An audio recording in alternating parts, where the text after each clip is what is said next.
Hello everyone, welcome to DTH Decoding the Hindu. We are here to decode the Hindu for all those examinations where you are needed to be updated with current affairs of national and international importance. Today's lecture is going to be very important, so please watch the video till last. So let's get started. आज है 3rd of September. सबसे पहले एक PYQ देखेंगे.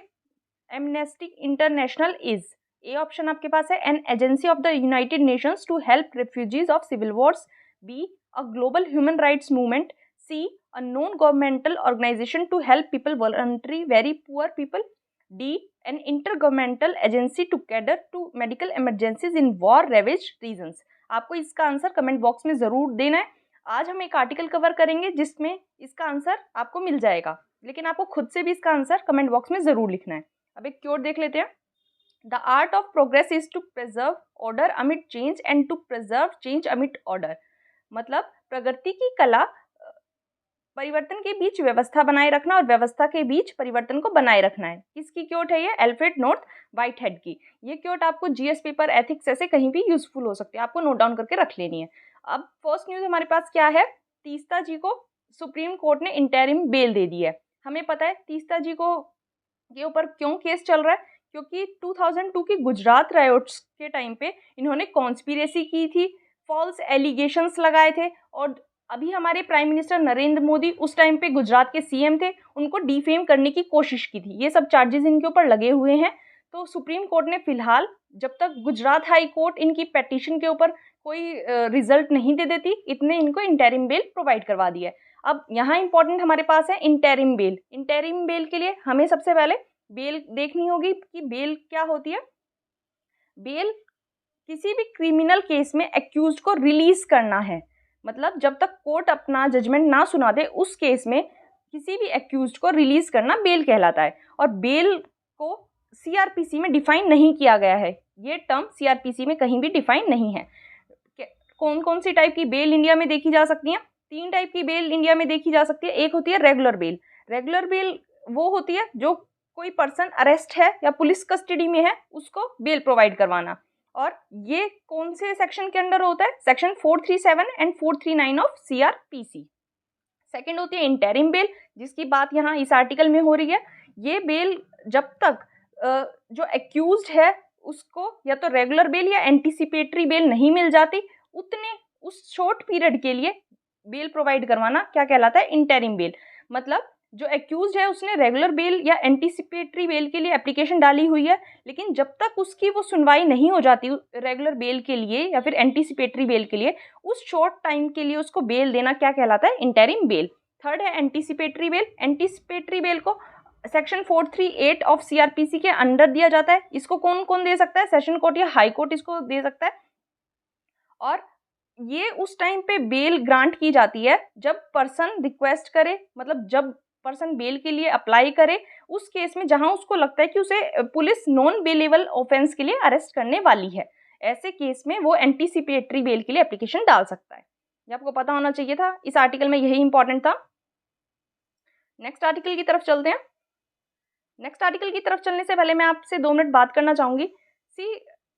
अगर आपको lecture helpful लगता है तो लेक्चर को अप्रिशिएट ज़रूर कीजिए, अपना फीडबैक ज़रूर दीजिए, वीडियो को लाइक करके, कमेंट करके. वीडियो को यूट्यूब को तभी पता चलेगा कि वीडियो अच्छा है और वीडियो की रीच बढ़ेगी. आपको 2 सेकंड का टाइम लगता है, मेरी ऑलमोस्ट 4 से 5 घंटे की मेहनत लगती है. तो प्लीज़ इस मेहनत को अप्रिशिएट ज़रूर कीजिए, और आपके कोई सजेशन है तो उसको भी कमेंट बॉक्स में ज़रूर बताएं. नेक्स्ट न्यूज़ हमारे पास है इंडिया क्वाड ऑफिशियल्स की मीटिंग को होस्ट करेगा नेक्स्ट वीक. हमें पता है अब मिड सितंबर में एससीओ की समिट भी होने वाली है उज्बेकिस्तान में. आपको कमेंट बॉक्स में बताना है कि उज्बेकिस्तान की कौन सी सिटी है जहां एससीओ की समिट होने वाली है. इंपॉर्टेंट हो जाती है उसकी लोकेशन. अब इस आर्टिकल में हमें क्या पढ़ना है कि क्वाड को पढ़ना है, एससीओ को पढ़ना है, और इंडिया यूएस 2+2 डायलॉग पढ़ना है. इंडिया यूएस 2+2 डायलॉग की बात यहाँ नहीं चल रही है. इंडिया यूएस 2+2 इंटरसेशनल मीटिंग यहाँ होने वाली है. 2+2 डायलॉग जो था वो अप्रैल में हो चुका है. यहाँ इंटरसेशनल मीटिंग की बात चल रही है. तो हम सब पढ़ते हैं. सबसे पहले क्वाड को देख लेते हैं. क्वाड क्या है? क्वाड की फुल फॉर्म है क्वाड्रिलेटरल सिक्योरिटी डायलॉग. ये एक इनफॉर्मल डायलॉग है. क्वाड का मतलब होता है 4. इसमें 4 कंट्रीज हैं, India, USA, Japan and Australia. किस मोटो से बनाया गया था कि इंडो पैसिफिक रीजन को फ्री, ओपन और प्रोस्पेरस किया जा सके। हमें पता है चाइना का इन्फ्लुएंस बढ़ता जा रहा है, तो चाइना के इन्फ्लुएंस को काउंटर करने के लिए ये बनाया गया था। इसका आइडिया पहली बार Japanese prime minister Shinzo Abe ने दिया था 2007 में, लेकिन ऑस्ट्रेलिया ने चाइनीज प्रेशर की वजह से अपने आप को पीछे कर लिया था, इसलिए ये इम्प्लीमेंट नहीं हो पाया। लेकिन 2012 में दिसंबर में शिंजो आबे ने फिर से इस आइडिया को लेके आया, सो दैट कि एशिया का जो डेमोक्रेटिक सिक्योरिटी डायमंड है, मतलब उन्होंने इंडो पैसिफिक रीजन को क्या कहा है, डेमोक्रेटिक सिक्योरिटी डायमंड, जो कि ऑस्ट्रेलिया, इंडिया, जापान और यूएस के चारों तरफ आता है, उसको हमें सेव करना है, ऐसा उन्होंने कहा था। तो नवंबर 2017 में इन्होंने इंडिया, यूएस, ऑस्ट्रेलिया और जापान ने साथ में आके क्वाड की फॉर्मेशन की, सो दैट जो क्रिटिकल रूट्स हैं, सी रूट्स हैं, उनको इंडो पैसिफिक के जो भी क्रिटिकल सी रूट्स हैं उनको चाइनीज प्रेशर से बचाया जा सके। अब 2+2 डायलॉग देख लेते हैं। ये इंडिया का ओल्डेस्ट और मोस्ट इम्पोर्टेंट 2+2 टॉक पार्टनर है यूएस, और पहला 2+2 डायलॉग कब हुआ था इंडिया और यूएस के बीच में? 2018 में, जब ट्रम्प वहाँ के प्रेसिडेंट थे। 2+2 डायलॉग, 2+2 मिनिस्ट्रियल क्या होता है? एक हाईएस्ट लेवल इंस्टीट्यूशनल मैकेनिज्म होता है दोनों कंट्रीज के बीच। एक ऐसा डायलॉग होता है जहाँ पे दोनों कंट्रीज के डिफेंस फॉरेन मिनिस्टर्स या फिर सेक्रेटरीज आते हैं दूसरी कंट्रीज के साथ बातचीत करने के लिए। और इंडिया के 2+2 डायलॉग है वो 4 पार्टनर्स के साथ है। आपको ये नाम ध्यान रखना है कौन कौन से पार्टनर्स के साथ इंडिया का 2+2 डायलॉग है। केवल यूएस के साथ नहीं है, इसके अलावा भी 3 कंट्रीज के साथ है, यूएस, ऑस्ट्रेलिया, जापान और रशिया। आप ये देख सकते हैं यूएस, ऑस्ट्रेलिया और जापान तीनों क्वाड्स के मेंबर है। इसका मतलब क्या कह सकते हैं कि इंडिया का सभी क्वाड के मेंबर्स के साथ 2+2 डायलॉग है। अगर ऐसी कोई स्टेटमेंट आ जाए तो आपको कंफ्यूज नहीं होना है। अलोंग विद रशिया, रशिया के साथ भी इंडिया का 2+2 डायलॉग देखने को मिलता है। इसमें यही था। अब हमारे पास इंपॉर्टेंट हो जाता है एससीओ के बारे में देखना। एससीओ क्या है? एक परमानेंट इंटरगवर्नमेंटल इंटरनेशनल ऑर्गेनाइजेशन है, यूरोप और एशिया की ऑर्गेनाइजेशन है। ये पॉलिटिकल, इकोनॉमिक और मिलिट्री ऑब्जेक्टिव्स को एम करती है, सो दैट कि यूरेशियन रीजन में पीस, सिक्योरिटी और स्टेबिलिटी को मेंटेन किया जा सके। 2001 में इसको बनाया गया था। इसके चार्टर को 2002 में साइन किया गया था और ये फोर्स में आया था 2003 में। जब इसका 2001 में क्रिएशन हुआ था उस टाइम पे 5 मेंबर्स थे, उनको शंघाई 5 कहा जाता था। कजाकिस्तान, चाइना, किर्गिस्तान, रशिया और ताजिकिस्तान। और शंघाई 5 1996 में आया था। ये किस लिए लाया गया था? कि चाइना से अपने बॉर्डर को स्टेबल करने के लिए और जो डीमिलिटराइजेशन की बातें करने के लिए, बातचीत के लिए इसको लाया गया था। और उज्बेकिस्तान ने 2001 में जब इसको ज्वाइन कर लिया तो इसका शंघाई 5 का नाम एससीओ रख दिया गया। 2017 में इंडिया और पाकिस्तान इसके मेंबर्स बन गए और 2021 में ईरान को भी इसका फुल टाइम मेंबर बना दिया गया। अब फिलहाल कौन कौन से मेंबर हो जाएंगे इसमें? Kazakhstan, China, Kyrgyzstan, Russia, Tajikistan, Uzbekistan, India, Pakistan and Iran, ये इसके मेंबर्स हैं। स्ट्रक्चर देख लेते हैं इसका। इसमें होता है हेड ऑफ स्टेट काउंसिल। ये एससीओ की सुप्रीम बॉडी होती है जो इसकी इंटरनल फंक्शनिंग को डिसाइड करती है, इस सभी इंटरनेशनल इश्यूज को कंसीडर करती है और इसका कैसा इंटरेक्शन होगा, कैसे कैसे इसको अदर इंटरनेशनल ऑर्गेनाइजेशंस के साथ इंटरेक्ट करना है, वो सब कौन डिसाइड करता है? Heads of state council. Next है heads of government council. Heads of government council ये बजट को अप्रूव करती है और ये सभी जो इकोनॉमिक डिसीजंस है एससीओ के वो कौन लेती है? Heads of government council. Council of minister of foreign affair ये डे टू डे एक्टिविटीज को कंसिडर करते हैं। फिर आती है RATS, regional anti terrorist structure. इसको टेररिज्म, सेपरेटिज्म और एक्सट्रीमिज्म से लड़ने के लिए बनाया गया था, उनको काउंटर करने के लिए इसको बनाया गया था। एससीओ का जो सेक्रेटेरिएट है बीजिंग में है, ये आपको ध्यान रखना है। शंघाई कोऑपरेशन ऑर्गेनाइजेशन इसका नाम है, लेकिन इसका जो सेक्रेटेरिएट है वो बीजिंग में है। ये इंपॉर्टेंट हो जाता है। इसकी ऑफिशियल लैंग्वेज कौन कौन सी है? रशियन और चाइनीज। ये काफी इंपॉर्टेंट हो जाता है। नेक्स्ट आर्टिकल की तरफ चलते हैं। हमें पता है आईएनएस विक्रांत को कमीशन्ड कर दिया गया है इंडियन नेवी में। इंपॉर्टेंट हो जाता है। इंपॉर्टेंट क्यों हो जाता है? क्योंकि ये इंडिजीनियस है, मतलब पूरा का पूरा इसको इंडिया में बनाया गया है, इसलिए इसकी इंपॉर्टेंस काफी बढ़ जाती है। और इंपॉर्टेंस देख लेते हैं इसकी। विक्रांत का मतलब होता है करेजियस, साहसी, और इसका नाम कहाँ से लिया गया है? इंडिया का जो फर्स्ट एयरक्राफ्ट कैरियर था उसका नाम भी विक्रांत था, उसको यूके से लाया गया था और कमीशन किया गया था 1961 में, उसका नाम भी विक्रांत था, यहीं से इसका नाम आया है। जो फर्स्ट आईएनएस विक्रांत था वो हमारी नेशनल प्राइड का एक मेजर सिंबल था और उसने काफ़ी सारे जो मिलिट्री ऑपरेशंस हुए हैं उसमें इम्पॉर्टेंट रोल निभाया है। जैसे जब इंडो पाक वॉर हुआ था 1971 में, उसमें भी उसका काफ़ी इंपॉर्टेंट रोल देखा जा सकता था और फर्स्ट आईएनएस विक्रांत को 1997 में डीकमीशन कर दिया गया। इसलिए जो इंडिया का फर्स्ट होममेड एयरक्राफ्ट कैरियर है इसको अपने प्रीडिसेसर का नाम दिया गया है क्योंकि उसने काफ़ी इंपॉर्टेंट रोल प्ले किया है। जब इसका इंडक्शन हो जाएगा, मतलब हो गया है अब, तो ये इंडियन नेवी की जो भी कैपेबिलिटीज़ हैं उसको बढ़ा देगा। इंडियन नेवी एक ब्लू वाटर फोर्स के तौर पर उभर कर आएगी और डिस्टेंस सी में भी वो अपनी पावर को प्रोजेक्ट कर पाएगी, मतलब दूर दूर तक अब सी में अपनी पावर को प्रोजेक्ट करने की एबिलिटी इंडियन नेवी के पास आ जाएगी। और ये काफ़ी इंपॉर्टेंस रखता है क्योंकि इंडियन ओशन रीजन में हमें इसकी हेल्प से एक सिक्योरिटी कवर मिल जाएगा क्योंकि वहाँ हमें चाइना को फेस करना है। चाइना ने ऑलरेडी वहाँ अपने 2 वेसल्स लगा लिए हैं, इसलिए इसकी इंपॉर्टेंस वहाँ काफ़ी बढ़ जाती है। आईएनएस विक्रांत के साथ अब इंडिया के पास 2 ऑपरेशनल एयरक्राफ्ट कैरियर्स हो जाएंगे। दूसरा कौन सा है? आईएनएस विक्रमादित्य, और अब कौन सा आ गया? आईएनएस विक्रांत। अब हमारे पास 2 ऑपरेशनल एयरक्राफ्ट कैरियर हो जाएंगे जिसकी वजह से हमारी मैरीटाइम सिक्योरिटी बढ़ जाएगी। अब एक इम्पॉर्टेंट चीज़ है, इंडिया का फर्स्ट इंडिजीनियस वॉरशिप था आईएनएस अजय, 1960 में बनाया गया था इसको। फर्स्ट इंडिजीनियस फ्राइगेट था आईएनएस नीलगिरी, 1968 में बनाया गया था। और फर्स्ट इंडिजीनियसली डिजाइंड और बिल्ट आईएनएस विक्रांत के बारे में आपको याद रखना है, डिजाइन भी इसको इंडिजीनियसली किया गया है और बनाया भी इंडिया में ही गया है इसको। अब ये क्या हो जाएगा? एयरक्राफ्ट कैरियर हो जाएगा हमारा फर्स्ट इंडिजीनियसली डेवलप्ड। अब हमने देखा कि आईएनएस विक्रांत और आईएनएस विक्रमादित्य 2 ये ऑपरेशनल एयरक्राफ्ट कैरियर हो गए। अब आईएनएस विराट जो था उसको डीकमीशन किया गया, पहले भी 2 थे, अब इसको डीकमीशन कर दिया गया। अब कौन सा आ गया? विक्रांत आ गया, ये आपको पता होना चाहिए। नेक्स्ट आर्टिकल की तरफ चलते हैं।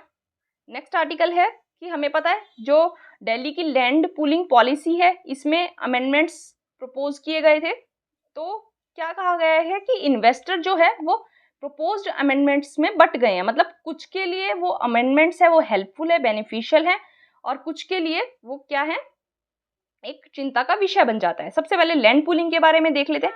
लैंड पूलिंग एक ऐसी एक्टिविटी होती है जहां लैंड ओनर्स अपना ग्रुप बना के अपने लैंड पार्सल्स को गवर्नमेंट को सौंप देते हैं इंफ्रास्ट्रक्चर डेवलपमेंट के लिए, और जब डेवलपमेंट कंप्लीट हो जाती है तो वो लैंड जो है वो अपने ओरिजिनल ओनर्स को वापस कर दी जाती है और उसका कुछ पोर्शन इंफ्रास्ट्रक्चर डेवलपमेंट के लिए ले लिया जाता है। प्राइमरी बेनिफिट क्या होता है लैंड पूलिंग पॉलिसी का, कि जो ओनरशिप है वो ओरिजिनल टाइटल होल्डर के पास ही रहती है और इससे जो है वो लीगल डिस्प्यूट्स के चांसेस कम हो जाते हैं। कंपनसेशन डिस्बर्समेंट, जैसे काफ़ी सालों तक गवर्नमेंट जो है वो कंपनसेट नहीं कर पाती ओरिजिनल टाइटल होल्डर्स को, तो वो जो डिस्प्यूट्स हैं वो कम हो जाते हैं इस केस में। जो लैंड पूलिंग पॉलिसी है इसमें कुछ certain percentage of land owners का अपनी सहमति जताना ज़रूरी है इस प्रोसीजर को आगे लेके जाने के लिए, लेकिन कुछ सेक्शन ऐसे रहते हैं हमेशा लैंड ओनर्स के जो लैंड पूलिंग के लिए नहीं मानते हैं, वो इस एक्टिविटी का सबसे मेन चैलेंज आता है। अब करंट प्रोविजंस क्या हैं दिल्ली डेवलपमेंट एक्ट 1957 के? अभी फिलहाल के एक्ट में जो लैंड पूलिंग पॉलिसी है उसको वॉलंटरी रखा गया है, वॉलंटरी पार्टिसिपेशन स्कीम है, मतलब किसी भी लैंड ओनर को इसमें पार्ट लेने के लिए फोर्स नहीं किया जा सकता। और क्या है, ये कहता है कि एक रजिस्टर्ड कंसोर्टियम की फॉर्मेशन की जाएगी जो मल्टीपल लैंड ओनर्स हैं और डेवलपर एंटिटीज हैं उनके साथ, सो दैट अच्छे से यूनिफाइड प्लानिंग की जा सके। अब अमेंडमेंट्स क्या प्रपोज किए गए हैं? अमेंडमेंट में ये कहा गया है कि अगर मिनिमम थ्रेशहोल्ड, मतलब जितना रखा गया है लैंड पूलिंग के लिए, वो अगर कंप्लीट हो जाता है, मतलब 70% लैंड ओनर का थ्रेशहोल्ड रखा गया है, अगर वो फुलफिल हो जाता है तो बाकी बचे हुए लैंड ओनर्स के लिए लैंड पूलिंग पॉलिसी में पार्टिसिपेट करना मैंडेटरी हो जाएगा। मैंने आपको बताया 70% अगर लैंड ओनर्स अपनी प्रॉपर्टी देने के लिए मान जाते हैं तो फिर बाकी बचे हुए 30% के लिए ऑब्लिगेटरी हो जाएगा कि उन्हें भी अपनी लैंड जो है वो लैंड पूलिंग के लिए देनी होगी। और ऐसे 70% जो जिनके लैंड पार्सल जो है वो कॉन्टिगस हो, मतलब कॉन्टिन्यूसली एक साथ जुड़े हुए हों। ऐसा ना हो एक का यहाँ है, एक का 1 किलोमीटर दूर है, ऐसे लैंड ओनर्स नहीं। कॉन्टिन्यूस लैंड पार्सल वाले लैंड ओनर्स अगर 70% हो जाएं तो बाकी बचे हुए 30% वालों को भी फोर्स किया जा सकता है। और अब लैंड पूलिंग के लिए क्या कर दिया गया, एक मैंडेटरी कंडीशन ये डाल दी गई कि उस लैंड की एटलीस्ट वन साइड पे एक रोड होना चाहिए जो मिनिमम 30 मीटर्स चौड़ा होना चाहिए, ये कंडीशन डाल दी। और एक सबसे बड़ा मेन इंपॉर्टेंट अमेंडमेंट क्या कहा गया है कि सेंटर के पास ये पावर दे दी जाए कि सेंटर किसी भी लैंड पूलिंग को मैंडेटरी कर दे, इवन इफ अगर 70% भी जो लैंड ओनर्स हैं वो नहीं मानते हैं, उसके बावजूद भी सेंटर को ये पावर दे दी जाए कि अगर डेवलपमेंट के लिए वो किसी प्रॉपर्टी को, किसी लैंड को पूल करना चाहती है तो वो लैंड ओनर्स को फोर्स कर सकती है। तो इसमें यही है कि लैंड पूलिंग को मैंडेटरी कर दें, सेंटर को पावर दे दी कि वो बिना लैंड ओनर की मर्जी से भी लैंड पूलिंग के लिए प्रोविज़न दे सकती है। तो ये सबसे बड़ा क्या है अमेंडमेंट का, लोगों में इसलिए इसके खिलाफ थोड़ा सा डिसकंटेंट देखा जा सकता है, क्योंकि कुछ लोग ऐसे जिन्होंने ऑलरेडी लैंड पूलिंग के लिए अपनी लैंड दे दी है, उनके लिए अमेंडमेंट्स क्या हैं, अच्छे हैं। वो कैसे अच्छे हैं, सो दैट क्योंकि अभी तक लैंड पूलिंग हो नहीं पाई है अच्छे से और डेवलपमेंट हो नहीं पा रही है, इसलिए उनकी जो लैंड है उसका यूज़ वो नहीं कर पा रहे हैं, मतलब कुछ भी वहाँ डेवलपमेंट नहीं देखी जा रही है, प्रोजेक्ट आगे नहीं बढ़ रहा है। और जो इससे नाराज़ हैं इस अमेंडमेंट से, उनका कंटेंशन मैंने आपको बता ही दिया है, क्योंकि वो चाहते हैं उन्हें फोर्स ना किया जाए। नेक्स्ट आर्टिकल की तरफ चलते हैं। नेक्स्ट आर्टिकल हमारे पास है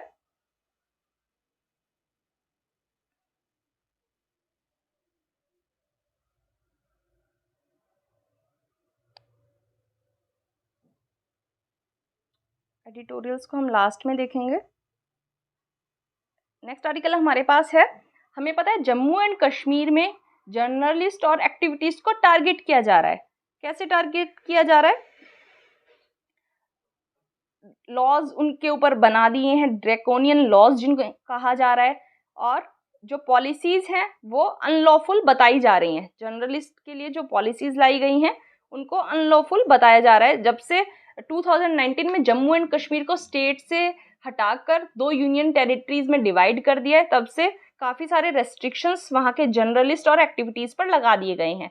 तो एमनेस्टी इंटरनेशनल एक ऑर्गेनाइजेशन है जिसने इनके लिए आवाज़ उठाई है। एमनेस्टी इंटरनेशनल के बारे में देखना हमारे लिए इम्पॉर्टेंट हो जाता है।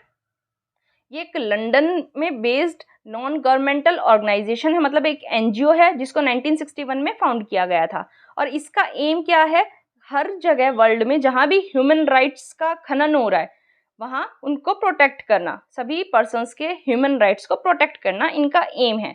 जो भी human rights, universal declaration of human rights और जो भी बाकी ह्यूमन राइट्स स्टैंडर्ड्स इंटरनेशनली दिए गए हैं उनके अकॉर्डिंग ह्यूमन राइट्स को सेव करना, प्रोटेक्ट करना इनका काम है।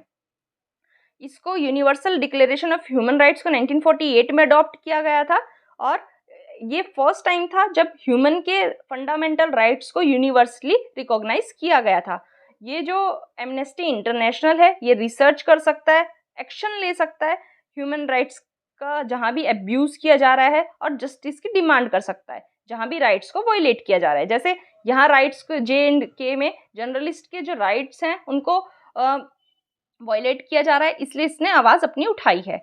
और एमनेस्टी इंटरनेशनल को 1977 में नोबेल पीस प्राइज़ भी दिया गया था। किस लिए दिया गया था, defence of human dignity against torture, और यूनाइटेड नेशन का prize in the field of human rights दिया गया था 1978 में।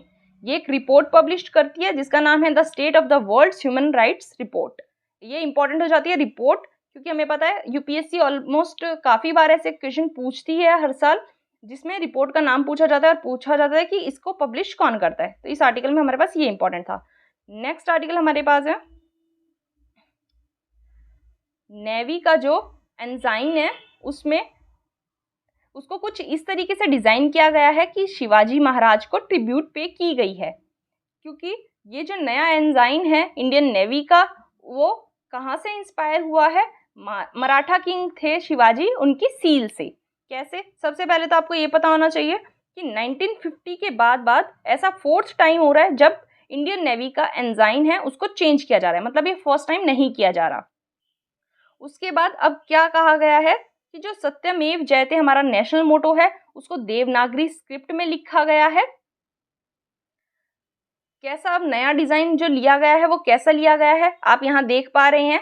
ये जो फ्लैग है यहाँ लेफ्ट अपर कॉर्नर में हमारा इंडिया का फ्लैग रखा गया है, और यहाँ जो है वो एक ऑक्टागन है, नेवी ब्लू गोल्ड ऑक्टागन रखा गया है। इस ऑक्टागन में ट्विन गोल्डन ऑक्टागोनल बॉर्डर्स दिए गए हैं, और जो नेशनल एम्बलम है उसको गोल्डन कलर में दिखाया गया है। नेशनल एम्बलम हमें पता है लियोन कैपिटल ऑफ अशोका से लिया गया है, और इसमें क्या है? सत्यमेव जयते लिखा हुआ है ब्लू कलर से देवनागरी स्क्रिप्ट में, और इसको जो सत्यमेव जयते है इसको एक शील्ड पर लिखा गया है, शील्ड पर एक तरह से गढ़ा गया है इसको।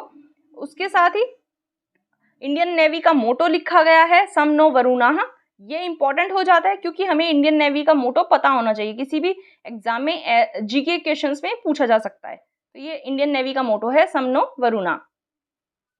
और शिवाजी महाराज की जो सील है उससे इंस्पिरेशन कैसे ली गई है?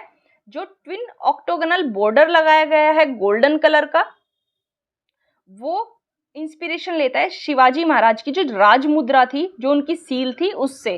तो इसलिए कहा गया है कि जो नेवी का एंजाइन है वो शिवाजी को ट्रिब्यूट पे कर रहा है। ये इंपॉर्टेंट था। नेक्स्ट आर्टिकल की तरफ चलते हैं। नेक्स्ट आर्टिकल क्या है कि स्पेशल मैटरनिटी लीव देने की बात की है सेंटर ने अगर किसी इन्फेंट की डेथ हो जाती है।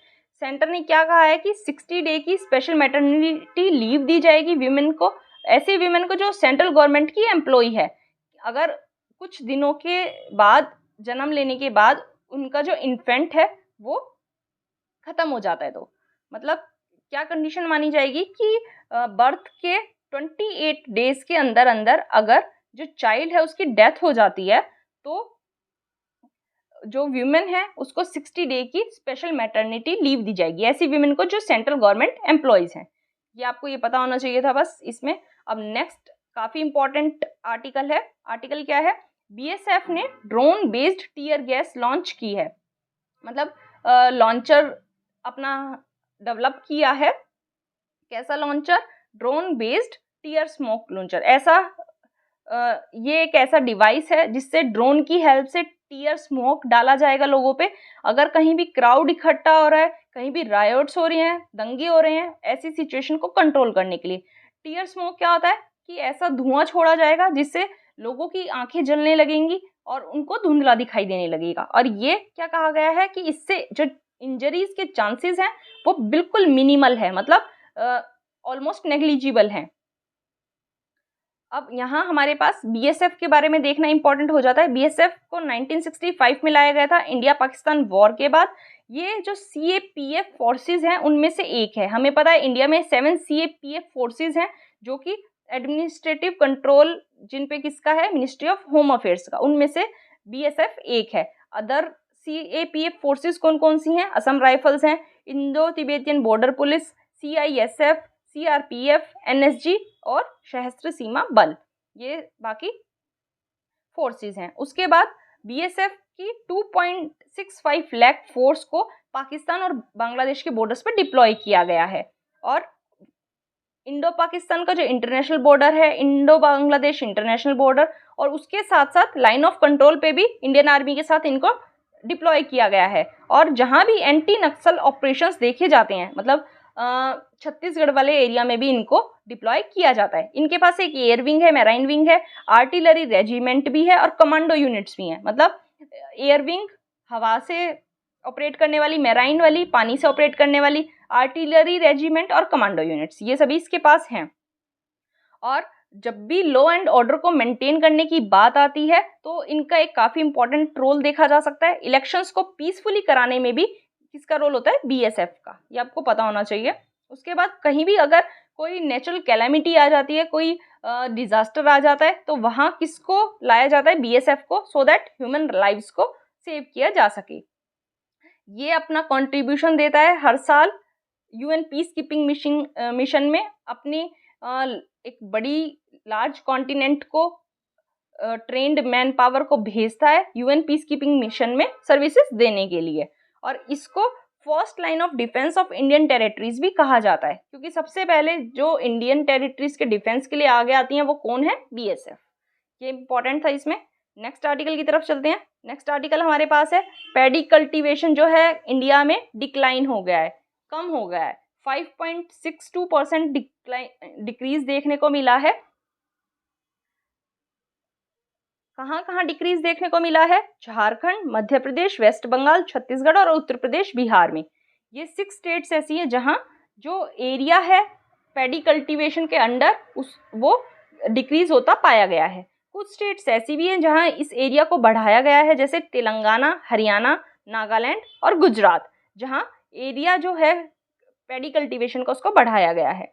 क्या फार्मर ऑर्गेनाइजेशंस ने रीजंस दिए हैं पैडी कल्टीवेशन के घटाने के लिए? इनपुट कॉस्ट जो है वो काफ़ी हाई हो जाती है, फर्टिलाइजर्स का जो प्राइस है वो काफ़ी ज़्यादा हो गया है, और पानी की कमी। ये 3 रीजंस इन्होंने मेन दिए हैं जो पैडी कल्टीवेशन का एरिया कम किया गया है उसके लिए। पल्सिस का कल्टीवेशन भी डिक्रीज होता देखा गया है, तुर या फिर अरहर का कल्टीवेशन भी कम होता देखा गया है, ऑयल सीड्स का कल्टीवेशन भी कम हो गया है 2021 की कंपैरिजन में, लेकिन शुगर केन का जो कल्टीवेशन है वो स्लाइटली इंक्रीज पाया गया है। ये इंपॉर्टेंट है, शुगर केन का स्लाइटली इंक्रीज हुआ है, इंपॉर्टेंट हो जाता है। यहाँ हम पैडी के बारे में थोड़ा सा देख लेंगे। पैडी मतलब राइस इंडिया का एक स्टेबल फूड है जो कि हमारी most of the population consume करती है। ये खरीफ क्रॉप है। खरीफ क्रॉप का मतलब इसको गर्मियों में ग्रो किया जाता है। इसको हाई टेम्परेचर की ज़रूरत होती है, 25 डिग्री से ज़्यादा टेम्परेचर इसको चाहिए, हाई ह्यूमिडिटी इसको चाहिए, रेनफॉल इसको 100 सेंटीमीटर से ज़्यादा चाहिए। जहाँ कम रेनफॉल वाले एरियाज हैं वहाँ इसको इरिगेशन की हेल्प से भी ग्रो किया जा सकता है। सदर्न स्टेट्स में और वेस्ट बंगाल में ऐसी क्लाइमेटिक कंडीशंस पाई जाती हैं कि एक ही एग्रीकल्चर ईयर में 2 से ज़्यादा मतलब 2 या 3 क्रॉप्स राइस की उगाई जा सकती हैं। जो वेस्ट बंगाल के फार्मर्स राइस को ग्रो करते हैं उस 3 क्रॉप्स को क्या कहा जाता है, ओस, अमन और बोरो। ये इंपॉर्टेंट हो जाता है, ये आपको क्वेश्चन आ सकता है कि ओस, अमन और बोरो कौन से फील्ड की वेराइटीज़ हैं, तो आपको पता होना चाहिए राइस की वेराइटीज़ है, पैडी की वेराइटीज़ हैं। इंडिया का जो टोटल क्रॉप्ड एरिया है उसका 1/4 राइस कल्टीवेशन के अंडर आता है। लीडिंग प्रोड्यूसर स्टेट्स कौन कौन सी हैं, वेस्ट बंगाल, उत्तर प्रदेश और पंजाब। ये सबसे ज़्यादा चावल उगाती हैं। और सबसे ज़्यादा यील्ड कौन कौन से देशों की है, मतलब उगाने से यील्ड कितनी आ रही है, उसमें पंजाब, तमिलनाडु, हरियाणा, आंध्र प्रदेश, तेलंगाना, वेस्ट बंगाल और केरला, ये इनकी सीक्वेंस है। और इंडिया जो है वो चाइना के बाद 2nd लार्जेस्ट प्रोड्यूसर आता है राइस का, आपको पता होना चाहिए। नेक्स्ट हमारे पास है IMD, इंडियन मेट्रोलॉजिकल डिपार्टमेंट ने फोरकास्ट किया है कि जो सितंबर में एवरेज रेनफॉल होगा वो नॉर्मल से ज़्यादा होगा। एवरेज रेनफॉल से ज़्यादा बारिश सितंबर में देखने को मिलेगी। यहाँ 2 चीज़ें इंपॉर्टेंट है, IMD और ये जो लॉ नीना की वजह से ऐसा हो रहा है उसके बारे में पढ़ना। लॉ नीना के साथ साथ हम एल नीनो के बारे में भी देखेंगे। सबसे पहले इसी को देख लेते हैं, एल नीनो को देख लेते हैं। एल नीनो एक ऐसा क्लाइमेट पैटर्न है जिसमें जो ट्रॉपिकल पैसिफिक ओशन का ईस्टर्न पोर्शन है उसके सरफेस वाटर की अनयूजुअल वार्मिंग देखी जा सकती है। मतलब जो ट्रॉपिकल पैसिफिक ओशन का ईस्टर्न पार्ट है उसको नॉर्मल से ज़्यादा गर्म होता पाया जा सकता है।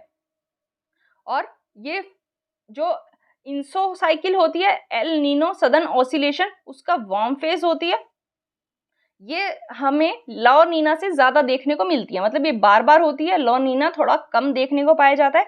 लेकिन इस बार क्या देखने को मिला है, लॉ नीना। लॉ नीना क्या होता है, ये कूल फेज होता है ENSO का। और जब ट्रॉपिकल ईस्टर्न पैसिफिक ओशन की नॉर्मल से ज़्यादा कूलिंग हो जाए उसको क्या कहा जाता है, लॉ नीना। मतलब नॉर्मल से ज़्यादा वार्मिंग हो जाए तो एल नीनो, नॉर्मल से ज़्यादा कूलिंग हो जाए तो लॉ नीना। जो ला नीना का इवेंट है वो 1 से 3 साल के बीच में रहता है, और एल नीनो का जो इवेंट है वो 1 साल से ज़्यादा कभी नहीं रहता। मतलब ला नीना की लाइफ 1 से 3 साल तक हो सकती है, एल नीनो की लाइफ जो होती है वो 1 साल से ज़्यादा नहीं होती। और दोनों ये जो इवेंट्स हैं ये पीक होते हैं नॉर्दर्न हेमिस्फीयर के विंटर में। मतलब जब नॉर्दर्न हेमिस्फीयर में विंटर चल रहा होता है उस टाइम पे ये फेनोमिनास जो हैं वो पीक पे होते हैं। ये आपको पता होना चाहिए, ज्योग्राफी का टॉपिक है ये, आज आपको जाके इसको रिवाइज ज़रूर कर लेना है अच्छे से। थोड़ा थोड़ा मैंने बता दिया है। आईएमडी के बारे में देख लेते हैं। आईएमडी को 1875 में इस्टेब्लिश किया गया था। ये इंडिया का नेशनल मेट्रोलॉजिकल सर्विस है, और जो भी मेट्रोलॉजी से रिलेटेड जो भी मैटर्स होते हैं उस पर काम कौन करता है? आईएमडी। ये मेट्रोलॉजी से रिलेटेड जो भी मैटर्स हैं उन पे काम करने के लिए प्रिंसिपल गवर्नमेंट एजेंसी है, और ये किसके अंडर आती है? मिनिस्ट्री ऑफ अर्थ साइंसेज के अंडर आती है। इसका काम क्या है? मेट्रोलॉजिकल ऑब्जर्वेशन करना, वेदर फोरकास्टिंग करना, और सीस्मोलॉजिकल जो भी इवेंट्स होते हैं उनको ऑब्जर्व करना। ये आईएमडी जो है वो रीजनल स्पेशलाइज्ड मेट्रोलॉजिकल सेंटर्स हैं जो WMO के, उनमें से उसके 6 सेंटर्स हैं, उनमें से ये एक है।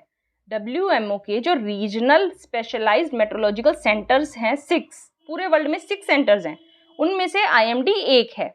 इसको RSMC भी कह सकते हैं शॉर्ट में। ट्रॉपिकल साइक्लोन्स ये न्यू दिल्ली में है।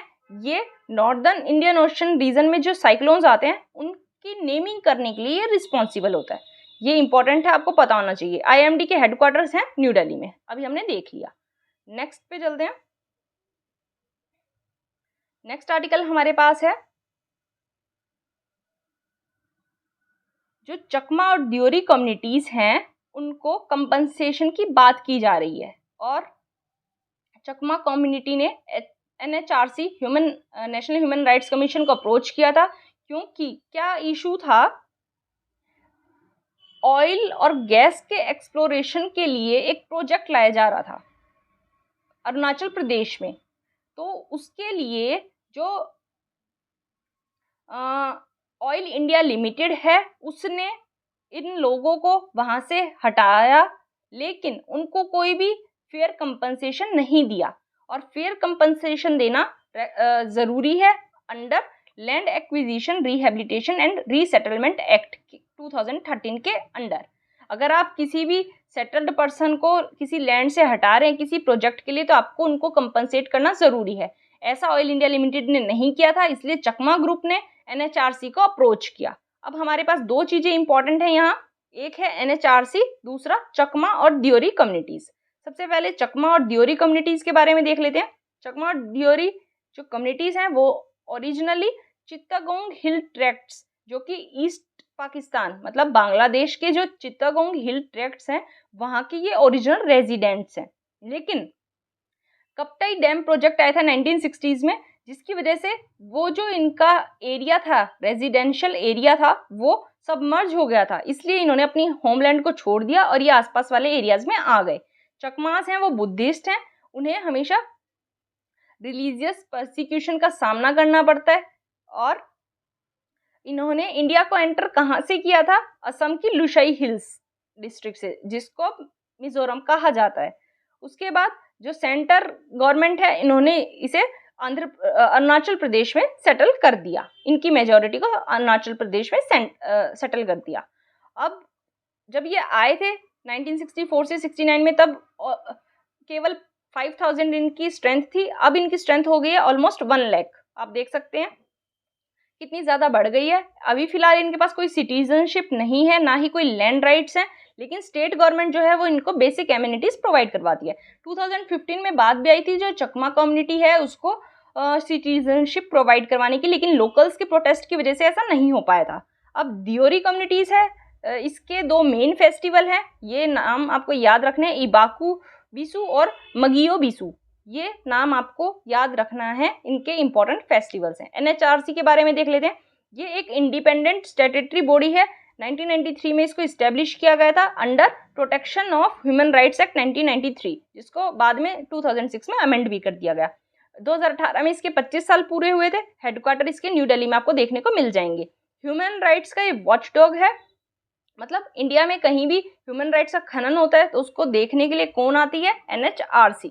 ये सभी जो भी हमारे इंडियन कॉन्स्टिट्यूशन में राइट्स दिए गए हैं उनको एनफोर्स करने का काम करती है।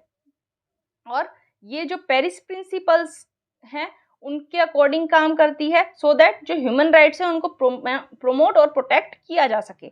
और इसको UNGA, United nation general assembly ने भी रिकॉग्नाइज किया था 1993 में। ये आपको पता होना चाहिए। नेक्स्ट आर्टिकल हमारे पास है, श्रीलंका में चाइनीज इन्वेस्टमेंट काफ़ी बढ़ रही है सी कुकुम्बर में। तो ये जो है वो वहाँ के फार्मर्स के लिए एक काफ़ी कंसर्न की बात हो गई है। उन्होंने कहा है ऑल्दो इन्वेस्टमेंट ज़रूरी है लेकिन जो लोकल हमारे लिवलीहुड्स हैं उसको ये काफ़ी बुरी तरह अफेक्ट कर सकता है। मैराइन इकोलॉजी अफेक्ट होगी जिसकी वजह से हमारे लिवलीहुड्स पे काफ़ी बुरा असर देखने को पड़ेगा। इसलिए उन जो श्रीलंकन फार्मर्स हैं उनके अंदर मिक्स्ड फीलिंग देखने को मिल रही हैं। अब सी कुकुम्बर के बारे में पढ़ना ज़रूरी हो जाता है। ये मेराइन इकोसिस्टम का एक इम्पॉर्टेंट कॉन्स्टिट्यूएंट है क्योंकि जो मेराइन इकोसिस्टम की हेल्थ है उसको मेंटेन करने में बहुत इंपॉर्टेंट रोल प्ले करते हैं। इनकी ना लिम्स होती हैं, आईज होती हैं, ना ही इनके अंदर ब्लड होता है। ये इंपॉर्टेंट पॉइंट है, काफ़ी इंपॉर्टेंट पॉइंट है। ना लिम्स होते हैं, ना आईज, ना ब्लड्स। और इनकी ऑलमोस्ट 1250 नोन स्पीसीज पाई जाती हैं। और काफ़ी इनमें से ऐसे एनिमल्स हैं जिनकी शेप कुकुम्बर्स जैसी होती है, इसलिए इनका नाम सी कुकुम्बर रखा गया है। डिमांड काफ़ी ज़्यादा इनकी चाइना और साउथ ईस्ट एशिया में पाई जाती है क्योंकि वहाँ उन्हें फूड की तरह कंज्यूम भी किया जाता है और मेडिसिन में भी इनका यूज़ किया जाता है। ये एंडेंजर्ड स्पीसीज़ है जो कि तमिलनाडु से श्रीलंका में काफ़ी बार स्मगल करते हुए पाई गई है। प्रोटेक्शन इन्हें दिया गया है। WPA के अंडर इनको शेड्यूल 1 में रखा गया है, मतलब इनके ट्रेड को पूरी तरह से बैन हमारे गवर्नमेंट ने किया है। और ministry of environment, forest and climate change ने इनकी हार्वेस्टिंग और ट्रांसपोर्टिंग पे टोटल बैन लगा दिया था 2001 में। मतलब इनको ना ही हार्वेस्ट करना है ना ही ट्रांसपोर्ट करना है। फर्स्ट कंजर्वेशन एरिया बनाया गया था लक्षद्वीप में। वर्ल्ड का फर्स्ट कंजर्वेशन एरिया था सी कुकुम्बर्स के लिए। इंपॉर्टेंट हो जाता है, इंडिया का नहीं, वर्ल्ड का फर्स्ट कंजर्वेशन एरिया था। और लक्षद्वीप के अलावा अंडमान निकोबार आइलैंड्स हैं वहाँ पर, और गल्फ ऑफ मन्नार में भी काफ़ी ज़्यादा सी कुकुम्बर्स देखने को मिल जाते हैं। ये इंपॉर्टेंट था। इसके अलावा नेक्स्ट आर्टिकल हमारे पास है, ये है सबसे पहले G7 ने जो है वो रशियन ऑयल के लिए एक प्राइस कैप सिस्टम लाने की के लिए अपनी नोट दे दी है। मतलब रशिया की जो वॉर फंडिंग है उसको रोकने के लिए एक मेजर लिया गया है। G7 ने लिया है कि रशियन ऑयल की जो प्राइस कैप सिस्टम है उसको पुट कर दिया जाएगा, सो दैट जो रशिया के रेवेन्यूज़ हैं उसको रिड्यूस किया जा सके, सो दैट कि जो रशिया यूक्रेन वार है उसमें रशिया की फंडिंग को ख़त्म किया जा सके, उसको काफ़ी कम किया जा सके, इसलिए किया गया। अब आपका काम है, आप बताएंगे कमेंट बॉक्स में कि G7 में कौन कौन सी कंट्रीज आती हैं। मैंने काफ़ी बार बताया है G7 में कौन कौन सी कंट्रीज आती हैं। एक पॉइंट मैं एडिशनली दे देती हूँ कि G7 में जो भी मिनिस्टर्स होते हैं उनको एक सेक्रेटरी से रिप्रेजेंट करते हैं, उनको कहते हैं शेरपा। शेरपा एसोसिएटेड है G7 से। आपको G7 कंट्रीज के नाम बताने हैं। नेक्स्ट आर्टिकल हमारे पास है, इंडियन ऑयल कॉरपोरेशन जो है इसने NCD non convertible debentures issue करके डेट रेज किया है 2500 करोड़ का। अब हमारे पास डिबेंचर्स के बारे में पढ़ना इंपॉर्टेंट हो जाता है। डिबेंचर्स क्या होते हैं? ये लॉन्ग टर्म के फाइनेंशियल इंस्ट्रूमेंट्स होते हैं जिन्हें कंपनीज इशू करती है पैसे बोरो करने के लिए। ये शेयर से डिफरेंट होते हैं क्योंकि शेयर क्या होती है? कंपनी का कैपिटल होती है, लेकिन डिबेंचर होती है वो कंपनी के लिए डेट होती है। जो शेयर पे इनकम अर्न की जाती है उसको डिविडेंड कहा जाता है, लेकिन डिबेंचर्स पे जो इनकम अर्न की जाती है उसको इंटरेस्ट कहा जाता है। कन्वर्टिबल डिबेंचर्स ऐसे डिबेंचर्स होते हैं जिनके अंदर फुली कन्वर्टिबिलिटी का फीचर होता है, मतलब इनको अगर एक सर्टेन टाइम के बाद शेयर्स में कन्वर्ट किया जा सकता है अगर डिबेंचर होल्डर चाहे तो। और ऐसे डिबेंचर्स जिनको कन्वर्ट नहीं किया जा सकता शेयर में उनको कहा जाता है नॉन कन्वर्टिबल डिबेंचर्स। डिबेंचर के टाइप देखे जा सकते हैं, दो टाइप के, सिक्योर्ड और unsecured. Secured non convertible debentures जो होते हैं वो कंपनी के एसेट्स के द्वारा बैक किए जाते हैं। मतलब अगर कंपनी पैसे देने में फेल हो जाती है तो इन्वेस्टर के पास ये राइट है कि वो अपने पैसों को कंपनी के एसेट्स को लिक्विड करके क्लेम कर सकता है। मतलब एसेट्स को लिक्विड करके अपने पैसे ले सकता है। अनसिक्योर वाले कौन से होते हैं? जिनके पास कोई बैकिंग नहीं होती, कंपनी डिफॉल्ट भी हो जाए तो भी पैसे डूब गए मतलब डूब गए। ये था इसमें इंपॉर्टेंट। नेक्स्ट हम एडिटोरियल पे आ जाते हैं। एडिटोरियल क्या है? The NPT is beginning to look shaky. मतलब जो एनपीटी है, non proliferation of nuclear weapons treaty है, उसका जो रेलिवेंस है आज के टाइम पे खत्म होता देखा जा सकता है। कैसे देखा जा सकता है? सबसे पहले एनपीटी के बारे में थोड़ा सा देख लेंगे। एनपीटी एक मल्टीलेटरल ट्रीटी है जिसका एम था कि वर्ल्ड में न्यूक्लियर वेपन्स के स्प्रेड को लिमिट करना। 3 चीजें इसमें इंक्लूड की जाती है। नॉन प्रोलिफरेशन मतलब फैलाव नहीं करने हैं न्यूक्लियर वेपन्स का। डिसआर्मामेंट, जिनके पास है उनको डिसआर्म हो जाना है, जिस भी कंट्री के पास न्यूक्लियर वेपन है। और न्यूक्लियर एनर्जी का पीसफुल यूज। ये 3 इसके मेन एलिमेंट्स है। और ये जो एलिमेंट्स हैं ये हमें पता है स्टार्टिंग में 5 न्यूक्लियर वेपन स्टेट्स थी उनके बीच में, और नॉन न्यूक्लियर वेपन स्टेट्स जो थी उनके बीच में एक काफी बड़ा बार्गेनिंग का काम करती थी। इसको 1968 में साइन किया गया था, लेकिन ये फोर्स में आई थी 1970s में। इसका इम्प्लीकेशन क्या था? मतलब क्या कहा गया था इस ट्रीटी में कि जिन स्टेट्स के पास न्यूक्लियर वेपन्स नहीं है वो उनको एक्वायर भी नहीं करेंगे फ्यूचर में, और जिनके पास न्यूक्लियर वेपन है वो डिसआर्मामेंट करेंगे, मतलब उनको धीरे धीरे खत्म करेंगे। और सभी स्टेट्स के पास ये राइट है कि वो पीसफुल पर्पसेस के लिए न्यूक्लियर टेक्नोलॉजी को एक्सेस और यूज कर सके। इसके कुछ की प्रोविजंस देख लेते हैं इस ट्रीटी के। इसने जो न्यूक्लियर वेपन स्टेट्स हैं उनको ऐसे डिफाइन किया कि ऐसी कंट्रीज जिन्होंने 1 जनवरी 1967 तक मैन्युफैक्चर कर लिया है न्यूक्लियर एक्सप्लोसिव को, उनको न्यूक्लियर वेपन स्टेट्स कहा जाएगा। और जो बाकी अदर स्टेट्स बच गई जिन्होंने इसके बाद किया या फिर नहीं है जिनके पास न्यूक्लियर वेपन्स, उनको कहा जाएगा non nuclear weapon states. 5 nuclear weapon states थी, चाइना, रशिया, यूके, यूएस और फ्रांस। आपको चाइना, रशिया, यूएस, यूके तो याद रह जाएगा, लेकिन जो 5th कंट्री होगी उसमें आपको कंफ्यूजन हो सकती है कि जर्मनी, इटली, फ्रांस कौन सी थी, तो आपको फ्रांस ध्यान रखना है। ऑस्ट्रेलिया में भी आपको कंफ्यूजन हो सकता है, तो 5th कंट्री थी फ्रांस, आपको याद रखना है। और ये ट्रीटी क्या कहती है कि जो स्टेट पार्टीज हैं, जो भी इस ट्रीटी को साइन करेगी, उनके पास न्यूक्लियर एनर्जी को पीसफुल पर्पसेस के लिए डेवलप करने का राइट है। मतलब पीसफुल पर्पसेस के लिए आप डेवलप करना चाहते हैं तो कर सकते हैं, लेकिन अगर आप किसी एग्रेशन के लिए इनको यूज करना चाहते हैं तो आप नहीं कर सकते। स्टेट्स का क्या रोल था? न्यूक्लियर वेपन स्टेट्स हैं, उन्हें किसी भी कंट्री को ये वेपन्स ट्रांसफर नहीं करने हैं, ना ही किसी भी कंट्री को एनकरेज करना है कि वो नॉन न्यूक्लियर वेपन स्टेट को एनकरेज करना है कि वो इनको मैन्युफैक्चर करे। और जो नॉन न्यूक्लियर वेपन स्टेट्स हैं उनके लिए क्या प्रोविजन था कि उन्हें कहीं से भी न्यूक्लियर वेपन्स को नहीं लेना है, ना ही उनको मैन्युफैक्चर करना है, ना ही इनको एक्वायर करना है। जो नॉन न्यूक्लियर वेपन स्टेट्स हैं उनको IAEA इंटरनेशनल एटॉमिक एनर्जी के सेफगार्ड्स को एक्सेप्ट करना होगा। और इंडिया एक ऐसी कंट्रीज थी 5 कंट्रीज में से जिसने एनपीटी को साइन नहीं किया, लेकिन हमने इसको साइन कर दिया था लेकिन इससे विड्रॉ कर लिया। और हमारे साथ ऐसी कौन कौन सी कंट्रीज है जिन्होंने एनपीटी को साइन नहीं किया है? पाकिस्तान, इजराइल, नॉर्थ कोरिया और साउथ सुडान। ये पता होना चाहिए। इंडिया ने हमेशा एनपीटी को डिस्क्रिमिनेटरी माना है और इसको साइन करने से रिफ्यूज किया है। इंडिया ने क्या कहा है कि ये जो नॉन प्रोलिफरेशन का एम है ये नॉन न्यूक्लियर पावर स्टेट्स के ऊपर है, और ये न्यूक्लियर पावर जो स्टेट्स हैं उनको मोनोपोली प्रोवाइड करने की बात करता है। अब IAEA की बात आती है, इसके बारे में भी थोड़ा सा देख लेते हैं।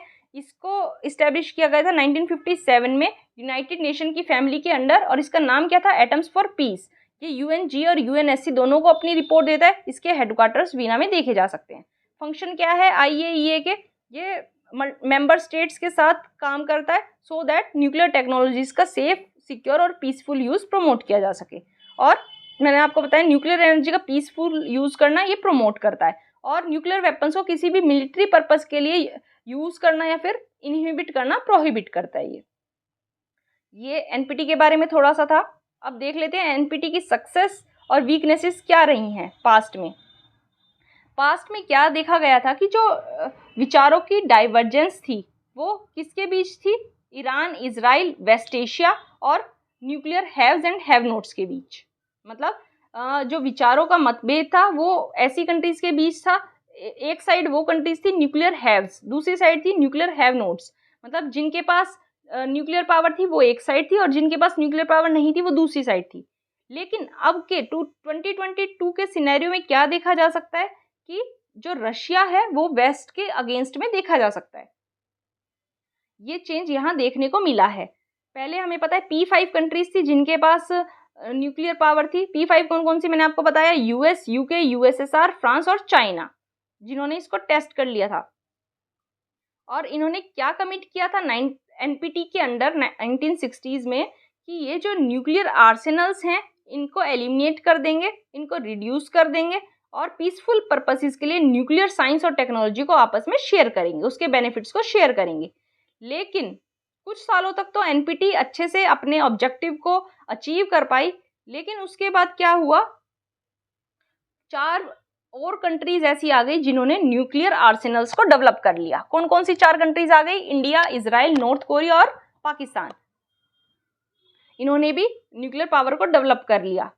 तो क्या हुआ कि ये जो IAEA के अंडर नॉन प्रिपरेशन को मेंटेन करने की बात थी वो अब केवल एक वॉचडॉग बन के रह गया है, क्योंकि IAEA के अंडर भी इंडिया, इजराइल, नॉर्थ कोरिया और पाकिस्तान ने डेवलप कर लिए न्यूक्लियर वेपन्स, इसलिए अब केवल एक ये वॉचडॉग बन के रह गया है। उसके बाद 1980s में क्या हुआ, न्यूक्लियर आर्सेनल्स की ग्रोथ बढ़ती हुई देखी गई। कैसे बढ़ती हुई देखी गई, जो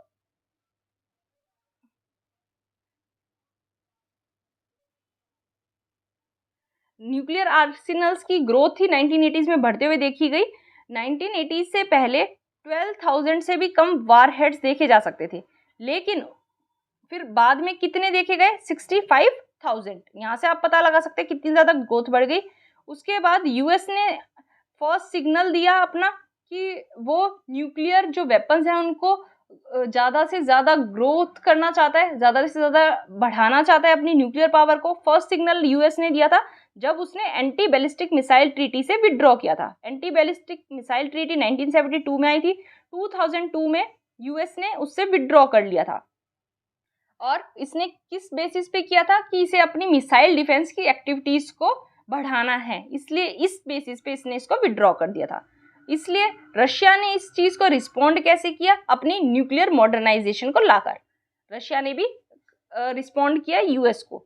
2019 में यूएस ने रशिया को नोटिफाई किया कि वो जो 1987 की intermediate range nuclear forces treaty है उससे क्विट कर रहा है। और इस ट्रीटी में क्या था कि दोनों कंट्रीज हैं यूएस और रशिया, ये 500 से 5500 किलोमीटर की रेंज की कोई भी ऐसी मिसाइल जो कि ग्राउंड से लॉन्च होती है उसको नहीं रखेंगी, उनको सभी को क्विट कर देंगी। लेकिन यूएस ने क्या कहते हुए क्विट किया कि एक तो रशिया चीटिंग कर रहा है, अपनी ऑब्लिगेशंस को अच्छे से नहीं निभा रहा है, और दूसरा कि जो चाइना की मिसाइल डेवलपमेंट्स होती जा रही हैं वो सिक्योरिटी थ्रेट पोज कर रही हैं, इसलिए उनको एड्रेस करने के लिए यूएस का भी ये जो मिसाइल्स हैं इनको डेवलप करना ज़रूरी हो जाता है। अब जो केवल और केवल आर्म्स कंट्रोल ट्रीटी है रशिया और यूएस के बीच में वो है न्यू स्टार्ट ट्रीटी। इसमें क्या कहा गया है कि न्यूक्लियर वेपन्स होंगे, वो लॉन्चर्स मैक्सिमम 700 हो सकते हैं दोनों कंट्रीज के पास, और वॉरहेड्स जो हैं वो 1550 हो सकते हैं, और ये 2026 में एक्सपायर हो जाएगी। उसके बाद कोई भी इसको आगे फर्दर साइन करने का अभी तक डिस्कशन नहीं हुआ है। डोनाल्ड ट्रंप ने ट्राई किया था कि चाइना को इनवाइट करके आर्म्स के कंट्रोल के लिए कुछ बातचीत की जा सके, लेकिन चाइना ने उन सभी प्रोसेसेस को रिजेक्ट कर दिया। अब 1985 में रिएगन गोर्बाचेव डिक्लेरेशन आया था, उसने क्या कहा था कि कोई भी न्यूक्लियर वार जीता नहीं जा सकता और इसीलिए न्यूक्लियर वॉर को कभी भी लड़ना भी नहीं चाहिए, ये उसमें कहा गया था। न्यूक्लियर मॉडर्नाइजेशन में क्या हो रहा है कि रशिया और China hypersonic delivery system develop कर रहे हैं, जो कि मिसाइल डिफेंस और लार्जर मिसाइल्स को टारगेट कर सकती हैं और उनको आर्कटिक ट्रैवल करके इतना डिस्टेंस कवर करने की ज़रूरत नहीं है। वो इतनी ज़्यादा हाइपरसोनिक का मतलब ये होता है 5 मैक से ज़्यादा जिनकी स्पीड होती है, वो इतनी फास्ट हैं कि उन्हें ट्रैवल करना आर्कटिक को बिल्कुल भी मुश्किल नहीं होगा। इसी के साथ साथ मिसाइल्स के साथ साथ ये दोनों कंट्रीज न्यूक्लियर टॉर्पीडोज और क्रूज मिसाइल्स को भी डेवलप कर रही हैं। एक सैटेलाइट इमेजरी के अकॉर्डिंग चाइना जो है वो नए मिसाइल स्टोरेज 3 नए मिसाइल स्टोरेज डेवलप कर रहा है, ऐसा पाया गया है एक सैटेलाइट इमेज की वजह से। उसके बाद चाइना का जो मतलब ट्रेस चल रहा है, चाइना की जो स्पीड चल रही है उसके अकॉर्डिंग ये कहा जा सकता है कि चाइना 2030 तक जो अभी इसके पास 350 वॉर हेड्स हैं ये 1000 तक डेवलप कर लेगा 2030 तक। और चाइना जो है, चाइना को ये ध्यान में रखना है कि उसको नो फर्स्ट यूज पॉलिसी को मेंटेन करना है, क्योंकि इसके एक्सपेंशन को देखते हुए नो फर्स्ट यूज पॉलिसी पे काफ़ी सारे क्वेश्चंस उठ रहे हैं। उसके बाद जो स्पेस में और साइबर डोमेन में जो डेवलपमेंट्स हो रही हैं उनकी वजह से न्यूक्लियर वेपन्स और कन्वेंशनल वेपन्स के बीच में एक जो लाइन थी वो ब्लर हो गई है। लोगों को, कंट्रीज़ को न्यूक्लियर वेपन्स और कन्वेंशनल वेपन्स के बीच में जो डिफरेंस है वो पता नहीं लग पा रहा है। ये काफ़ी एक चिंता का हमारे लिए विषय हो जाता है। उसके बाद फ्रांस, यूके और यूएस ने ये जो इररिस्पॉन्सिबल न्यूक्लियर थ्रेट्स हैं और रिस्पॉन्सिबल न्यूक्लियर थ्रेट्स हैं जिनको डिफेंसिव पर्पसेस के लिए लाया जाता है उसके ऊपर बातचीत की थी कॉन्फ्रेंस में। और इसमें क्या बात की गई थी, जो हैव नोट्स हैं, न्यूक्लियर हैव नोट्स हैं, उनको सभी न्यूक्लियर यूज़ जो है पीसफुल यूज़ है उसको अलाउ किया जाएगा और सभी जो न्यूक्लियर हैव्स हैं, 5 न्यूक्लियर हैव्स हैं, वो इनके यूज़ के लिए इनको कोऑपरेट करेंगी। लेकिन ये जो हैव नोट्स हैं न्यूक्लियर वेपन्स को डेवलप नहीं करेंगे। इसके खिलाफ जो न्यूक्लियर हैव्स हैं इन्होंने इस मूव को रजिस्ट कर दिया। उसके बाद और कौन कौन सी ट्रीटीज़ हैं, 2017 में एक ट्रीटी आई थी जो न्यूक्लियर हैव नोट्स मतलब ऐसी कंट्रीज जिनके पास न्यूक्लियर पावर नहीं है उन्होंने साइन की थी। Treaty on the prohibition of nuclear weapons 2017 में आई थी, 2021 में फोर्स में लाई गई थी। ऐसी पार्टीज जो एनपीटी की पार्टीज थी उनमें से 86 ने इसको साइन किया और इन्होंने क्या कहा कि जो न्यूक्लियर थ्रेट्स हैं उनको कंडेम करने के लिए एक मतलब जो न्यूक्लियर वेपन्स है उसको डी लेजिटिमाइज करने के लिए ये लोग काम करेंगी। और न्यूक्लियर हैव्स ने इनकी जो मीटिंग थी वेना में उसको अटेंड नहीं किया था। उसके बाद सीटीबीटी को देखा जा सकता है जो कि 1996 में थी, कॉम्प्रिहेंसिव टेस्ट बैंड ट्रीटी, और यूएस और चाइना दोनों ने ही इसको रेटिफाई नहीं किया था, इसीलिए ये फोर्स में भी नहीं आ पाई। ये अभी ऐसे ही है, फोर्स में नहीं आ पाई है। तो इसलिए ये कहा जा सकता है कि जो नए चैलेंजेस उभर कर आ रहे हैं उनको एड्रेस किए बिना जो एनपीटी है वो वीक है और जो न्यूक्लियर वेपन्स हैं उनके अगेंस्ट जो टैबू है वो अभी भी बरकरार है। मतलब न्यूक्लियर वेपन्स का यूज़ जो है वो पीसफुल पर्पसेस के लिए भी किया जा सकता है और न्यूक्लियर वेपन्स का ये जो टैबू है कि केवल इसको डिस्ट्रक्शन के लिए ही यूज़ किया जा सकता है, उसको हटाने की ज़रूरत है।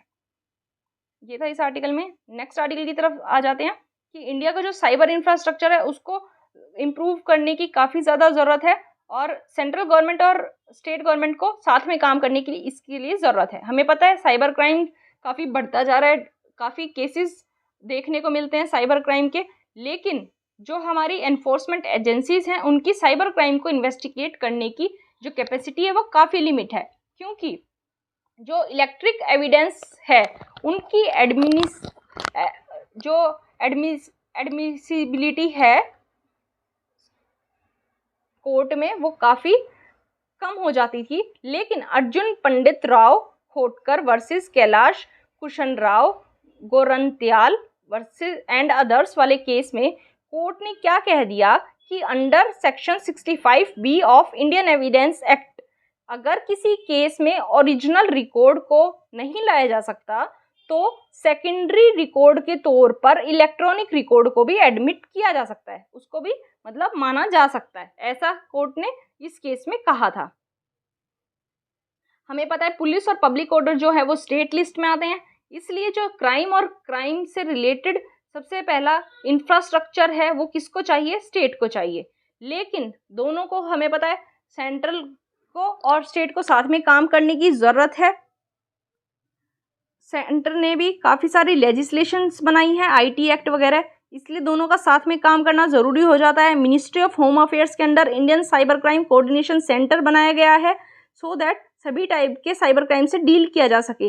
लेकिन इसमें क्या देखा जा सकता है कि इंफ्रास्ट्रक्चर डेफिसिट है, अच्छा इंफ्रास्ट्रक्चर की अभी हमें ज़रूरत है। कोई भी प्रोसीडरल कोड नहीं है। क्या मतलब है इसका, साइबर क्राइम के लिए या फिर कंप्यूटर रिलेटेड ऑफेंसेस के लिए कोई भी सेपरेट प्रोसीजरल कोड नहीं है इन्वेस्टिगेशन के लिए, इसलिए इलेक्ट्रॉनिक एविडेंस के साथ कैसे डील करना है उसके लिए कुछ स्टैंडर्ड और यूनिफॉर्म प्रोसीजर लाने की हमें ज़रूरत है।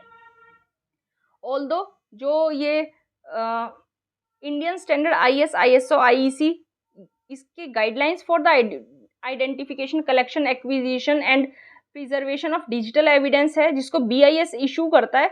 इसमें क्या कहा गया है कि फर्स्ट रिस्पोंडर के लिए जो इलेक्ट्रॉनिक एविडेंस होगा उसको अच्छे से कॉम्प्रीहेंसिवली हैंडल करना और कॉम्प्रीहेंड करना ज़रूरी हो जाता है।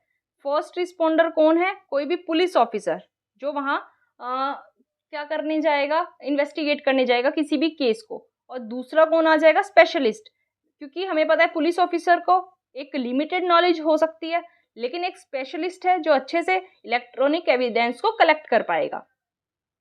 इसलिए ये इंश्योर करना ज़रूरी हो जाता है कि इलेक्ट्रॉनिक एविडेंस के साथ कोई भी छेड़छाड़ ना की गई हो, उन्हें स्पॉइल ना किया जा सके इन्वेस्टिगेशन के दौरान। अब नेक्स्ट हमारे पास बात आती है कि टेक्निकल स्टाफ की शॉर्टेज हमारी कंट्री में देखी जा सकती है। स्टेट्स ने हाफ हार्टेडली टेक्निकल स्टाफ को रिक्रूट किया है सो दैट साइबर क्राइम की इन्वेस्टिगेशन की जा सके। एक रेगुलर पुलिस ऑफिसर है जिसका कोई आर्ट्स, कॉमर्स, लिटरेचर या मैनेजमेंट में बैकग्राउंड है, उसको कंप्यूटर या इंटरनेट की वर्किंग कैसे समझ में आएगी? उसको केवल वो तभी समझ आ सकती है जब उसको प्रॉपर ट्रेनिंग दी जा सके। वो तभी फर्स्ट रिस्पोंडर की तरह एक्ट करेगा। फर्स्ट रिस्पोंडर का मतलब है जो डिजिटल एविडेंस को आइडेंटिफाई कर पाए और उसको सिक्योर करके रख पाए सो दैट जब तक कोई एक्सपर्ट आए उसको जो भी सीन ऑफ क्राइम है वहाँ से डिजिटल एविडेंस को वो उठा ले। उसके बाद उसके लिए उसको टेक्निकली क्वालिफाइड होना चाहिए, इसलिए स्टेट्स को ज़रूरत है कि वो टेक्निकली क्वालिफाइड स्टाफ को रखे जो कि डिजिटल एविडेंस को एक्वायर कर सके।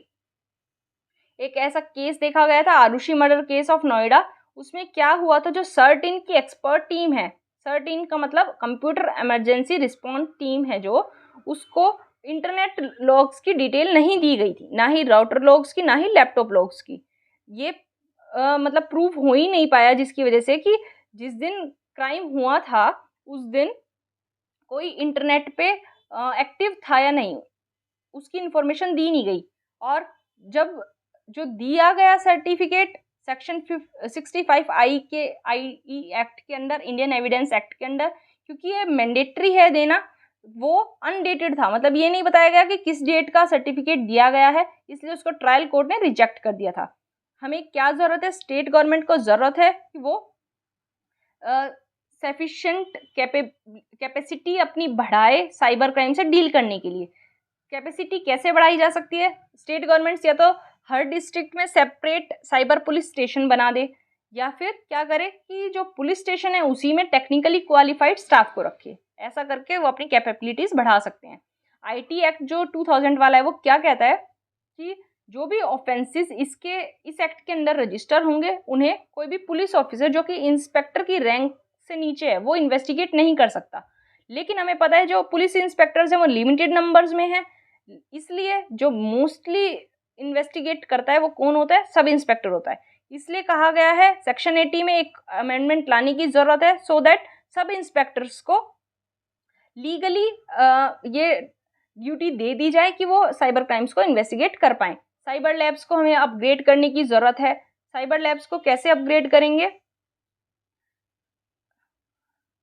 क्योंकि हमें पता है क्रिप्टो करेंसी लाने की बात चल रही है और जो क्रिप्टो करेंसी से रिलेटेड ऑफेंसेस हैं वो काफ़ी अनरिपोर्टेड रहते हैं, अंडर रिपोर्ट रहते हैं। और ब्लॉकचेन टेक्नोलॉजी की हेल्प से डिजिटल रुपये लाने की बात हमारी गवर्नमेंट कर रही है। उससे पहले सेंटर को अपनी स्टेट लेबोरेटरीज को अपग्रेड करना है, मॉडर्नाइजेशन फंड प्रोवाइड करवा के, तभी इन सभी जो साइबर क्राइम्स हैं उनसे डील कर पाएंगी।